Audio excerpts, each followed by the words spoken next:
France Info. Au fil des samedis de mobilisation des Gilets jaunes, le discours officiel évolue et il n'est plus question aujourd'hui de faire une distinction nette entre les casseurs et les manifestants. Voilà donc le message qu'Emmanuel Macron avait à faire passer aux élus du Grand Est qu'il recevait aujourd'hui à l'Élysée. Faites tout pour inciter les Gilets jaunes à participer au grand débat et à renoncer aux manifestations. On écoute donc les mots d'Emmanuel Macron. C'est un miracle qu'après autant de samedis, avec cette violence à certains moments et dans certains endroits, il n'y ait eu aucun mort à déplorer de la part, justement, des forces de l'ordre. Et il faut maintenant dire que lorsque on va, le samedi, dans des manifestations violentes, on est complice du pire. C'est tout. Mais soyez partout où vous êtes aussi clair que cela. Et moi, je déplore qu'il n'y ait pas toujours eu cette clarté. Je crois qu'aujourd'hui, la place doit être au débat, la place est à la réponse démocratique. Partout où elle est installée, elle sera ensuite dans les urnes pour les échéances à venir, pour celles et ceux qui veulent s'organiser. Mais on ne peut pas être dans une démocratie de l'émeute. Voilà donc pour l'avertissement qui s'adresse aux élus et aux Gilets jaunes. A-t-il une chance d'être entendu? Le président de la République doit-il d'ailleurs aller aussi loin? Je vous présente nos invités. Bonsoir Bruno Kettel. Bonsoir. Vous êtes député La République En Marche de l'Eure, vice-président du groupe LREM à l'Assemblée. Bonsoir à vous également Étienne Noël. Bonsoir. Vous êtes avocat de 9 victimes de tirs de LBD, ces lanceurs de balles de défense, durant les manifestations. Les manifestants, Étienne Noël, sont-ils les complices des casseurs? C'est-à-dire que moi, je me garde bien d'avoir une opinion générale sur la question. Ce que je dis simplement, c'est que les clients que je défends, pour certains d'entre eux, effectivement, sont des personnes qui ont été victimes des armes de la police depuis le mois de décembre, sont systématiquement des victimes collatérales. C'est-à-dire donc, c'est-à-dire des personnes qui manifestaient tout à fait pacifiquement et qui très rapidement se sont retrouvées atteints par un tir de lanceur de balles de défense dans l'œil, dans le menton. Il y en a une qui a été scalpée à Toulouse, une personne qui a reçu un projectile alors qu'elle mangeait son sandwich en pleine gorge, c'est-à-dire que ça lui a occasionné une triple fracture du larynx. Elle a failli mourir étouffée. Elle était dans le coma pendant 10 jours. Donc ces personnes-là ne sont absolument pas les complices des casseurs, sont des personnes qui, de toute façon, avaient l'intention de manifester de façon parfaitement pacifique et ont été atteints alors qu'ils ne représentaient absolument aucun danger. Bruno Kettel, plutôt que de dire à ces personnes-là n'allez plus manifester, ne faudrait-il pas avoir d'autres mots de considération, je ne sais pas, en direction de ces personnes? Les mots de considération, ils ont déjà été prononcés, qu'il s'agisse du président de la République, du Premier ministre ou du ministre de l'Intérieur. Tout le monde a regretté les blessés, quels qu'ils soient et où qu'ils se trouvent. Il ne faut pas oublier les forces de l'ordre qui, pour près de 1000 d'entre elles aussi, ont également été blessées. Certaines attaquées à l'acide, à la boule de pétanque ou autre. Moi, ce que je voudrais souligner très rapidement, si vous m'y autorisez, les 9 personnes que décrivait Étienne Noël sont des victimes collatérales. C'est lui-même qui a employé ce mot. Et malheureusement, ce que le président de la République a voulu dire aujourd'hui, compte tenu du contexte aujourd'hui de violence principale qui se déroule dans les manifestations samedi après samedi, il est aujourd'hui, oui, à la fois dangereux pour les personnes elles-mêmes et pour celles et ceux qui y vont de mauvaise foi, avec une intention non dissimulée de mettre à mal l'institution de la République. Il y a un risque de se retrouver blessé dans une opération de maintien de l'ordre. Mais est-ce que ça veut dire que les autorités, le gouvernement, reconnaît qu'il est impossible de protéger des manifestants aujourd'hui, Bruno Kettel, ce qui est le rôle aussi des forces de l'ordre, c'est aussi de protéger les manifestants. Je ne sais pas si Bruno Kettel m'entend. Bon, Bruno Kettel ne nous entend plus, on va le retrouver très vite. Je vous entends très bien, moi. Étienne Noël nous entend. Bruno Kettel, vous m'entendez à nouveau? Parce que la question s'adressait à vous, vous m'entendez encore?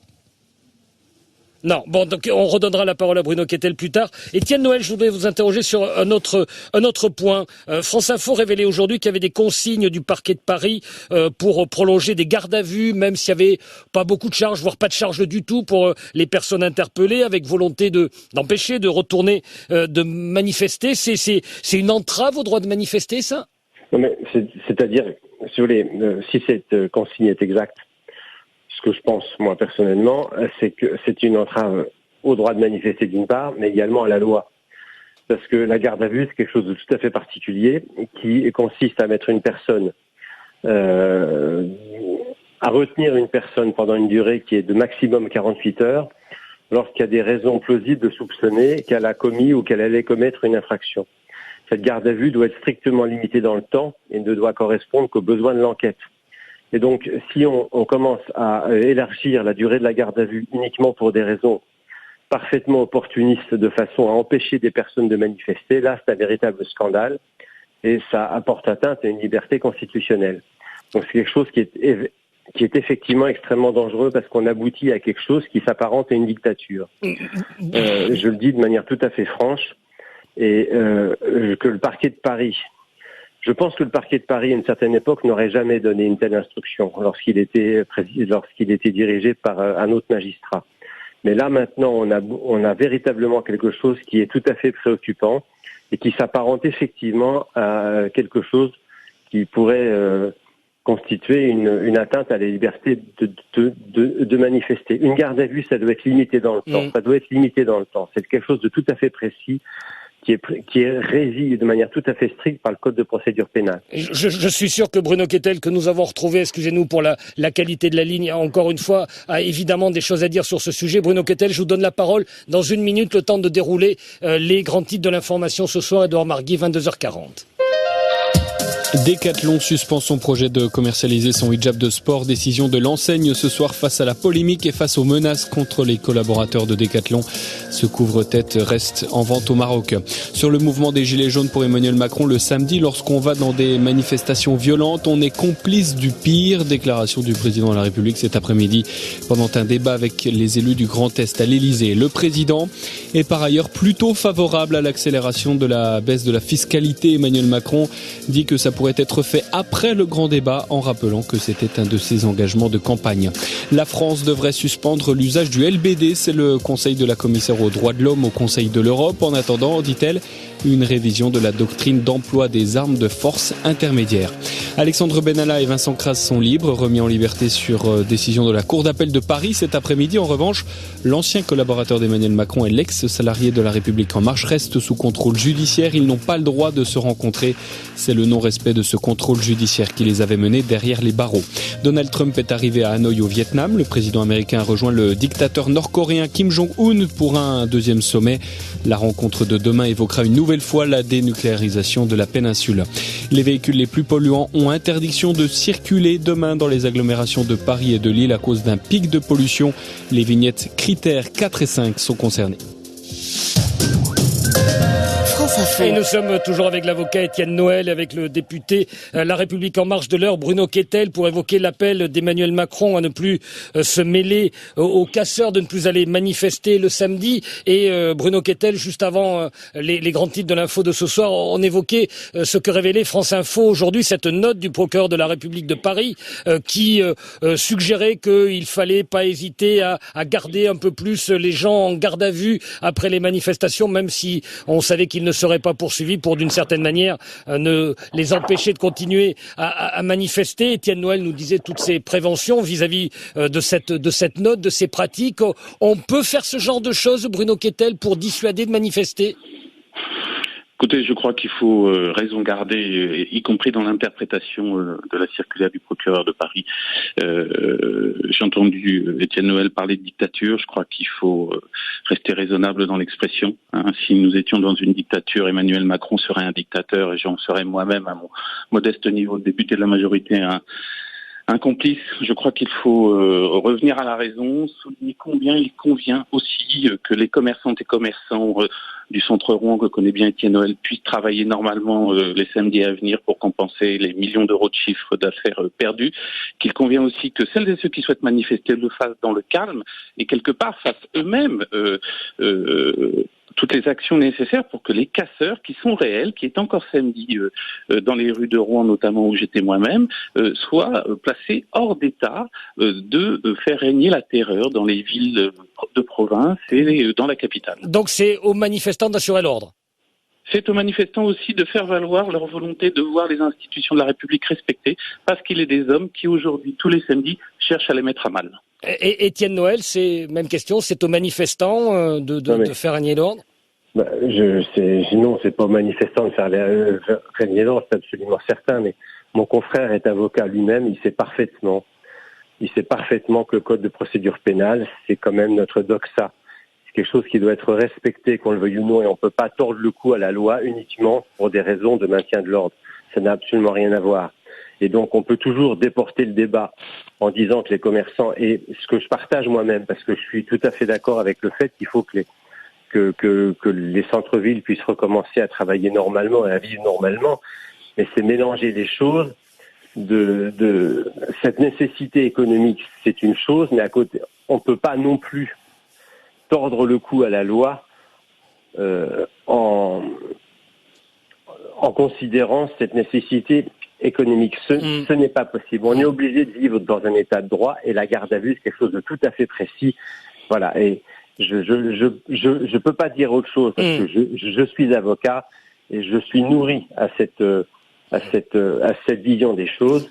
Et c'est vraiment un dogme en ce qui me concerne. Je voudrais en venir à un autre point parce que dans le débat aujourd'hui, il y a également ce mémorandum du commissaire aux droits de l'homme du Conseil de l'Europe qui met en cause et réclame la suspension de l'usage des LBD, ces lanceurs de balles de défense, qui suggère aussi qu'il y a des choses qui ne vont pas dans la loi anti-casseurs qui va repasser à l'Assemblée dans quelques jours. Tout ça vient après un rapport à peu près identique du Haut Commissariat des Nations Unies sur les droits de l'homme. Il y a de quoi commencer à s'interroger, Bruno Kettel? Non, je crois que les personnes que vous avez citées sont dans leur rôle, quelque part de lanceurs d'alerte, et elles soulignent la nécessité, une fois le calme revenu, qui doit être la priorité de toutes et tous, de revoir la doctrine de maintien de l'ordre dans notre pays, et personne n'est opposé à cela. Oui, mais là, ce qu'ils disent, c'est peut-être que tous les moyens ne sont pas bons pour le retour au calme. C'est un peu ce qui est posé là. Écoutez, je les laisse à la responsabilité de leurs propos et encore une fois sont dans leur rôle de lanceurs d'alerte et quelque part aussi de dénonciateurs de politiques publiques qui ne leur conviennent pas. Oui, maintenant, mais lanceur d'alerte, excusez-moi, lanceur d'alerte, ça veut dire qu'il y a alerte à lancer, Bruno Kettel. Excusez-moi à mon tour, mais la politique nationale, elle se fait au Parlement et sous l'impulsion de l'exécutif et non pas au moyen d'un mémorandum d'un commissaire européen, aussi respectable soit-il. Donc, parce que j'ai lu que vous titriez sur une injonction du Conseil européen, c'est finalement un commissaire européen qui... C'est exactement ce que je viens de dire, Bruno Kettel. C'est exactement ce que je viens de dire. Donc, nous sommes absolument d'accord. Donc il faut souligner la nécessité d'un retour au calme pour que tout le monde puisse sereinement établir une nouvelle doctrine de maintien de l'ordre et je crois comprendre que personne n'est opposé à cette démarche. Ça veut dire qu'après, on peut revoir la question des LBD. Juste en un mot, Bruno Kettel. J'ai parlé d'une doctrine des maintiens de l'ordre d'une manière générale. Étienne Noël, on peut attendre après, quand l'ordre et le calme sera revenu? Non, quand le calme sera revenu, ça veut dire que le couvercle sera retombé sur la marmite et plus personne ne parlera de rien et on se gardera bien de rien changer à rien du tout. Et ça, de toute façon, c'est extrêmement... c'est cousu de fil blanc, cette histoire, et l'histoire est écrite d'avance. Je suis absolument certain que le gouvernement n'obtempérera pas, d'ailleurs c'est ce qui vient de vous être dit par le député de la majorité qui vient de parler, rien ne sera changé à la doctrine de maintien de l'ordre. Si vous voulez, moi, des histoires de flashball, des victimes de flashball, j'en défends, moi, depuis l'année 2009. Donc j'ai un peu de recul sur la question, j'ai 10 ans de recul. J'ai plaidé ce matin à Montpellier pour une personne qui avait été éborgnée par un super pro, c'est l'ancêtre du LBD 40, en 2012. Personne ne s'est ému du fait que lui avait été éborgné, que Pierre Douillard en 2009 avait été éborgné, ainsi que d'autres personnes. Et donc la doctrine de maintien de l'ordre, elle est la même depuis 10 ans. Ça fait 10 ans qu'on perfectionne ces armes qui sont de plus en plus dangereuses. Ça fait, il y a encore quelques années, Rémi Fraisse est mort avec une grenade explosive, une grenade offensive qui lui a explosé dans le dos. La doctrine de maintien de l'ordre n'a pas été modifiée pour autant. Et les LBD 40, je suis absolument certain que rien ne changera et que de plus en plus on en commandera de façon à ce que ça devienne la méthode ordinaire de maintien de l'ordre. Je suis absolument certain de ça. Je voudrais laisser le dernier mot à Bruno Kettel. La loi anti-casseurs peut bouger d'ici son retour à l'Assemblée. Un mot, Bruno Kettel. Écoutez, ça dépend des sénateurs s'ils entendent la voter conforme, auquel cas nous n'aurons pas à nous prononcer de nouveau, comme vous le savez. Donc je dirais que la balle est dans le camp des sénateurs. Eh ben, écoutez, merci infiniment à tous les deux. Bruno Kettel, député de La République En Marche de l'Eure, Étienne Noël, avocat, d'avoir alimenté le débat ce soir sur France Info.